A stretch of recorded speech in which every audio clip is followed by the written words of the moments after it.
ہاتھ اپنے سینے پر رکھے اور کہیں بسم اللہ الرحمن الرحیم ماشاء اللہ لا حول ولا قوت الا باللہ العلی العظیم.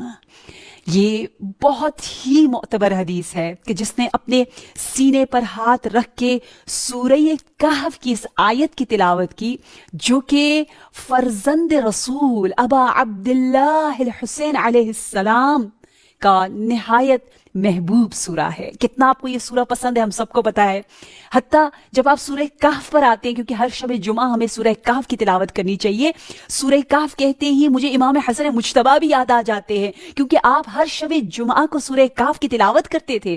اور جب آپ دیکھتے ہیں کوفہ والوں نے سر حسین ابن علی علیہ السلام کہ اس حسین لبوں سے کیا سنا تھا، سورہ کہف کی آیات کو سنا تھا. یہ دو بھائیوں کا محبوب اور پسندیدہ سورہ ہے جو کہ ہمیں دعوت دے رہا ہے. اس لیے اس سورے کی یہ آیت جو ہے وہ ہمیں بہت زیادہ سکون دلاتی ہے، اطمینان لے کر آتی ہے، چین والی زندگی ہمیں دے رہی ہے. اس لیے حدیث میں ہے من قال فی کل یوم مرہ، جو دن میں 100 مرہ 100 ٹائمز یہ ذکر کر دے لا حول ولا قوت الا باللہ العلی العظیم، جو کہ اس سورے کا حصہ بھی ہے، دفع اللہ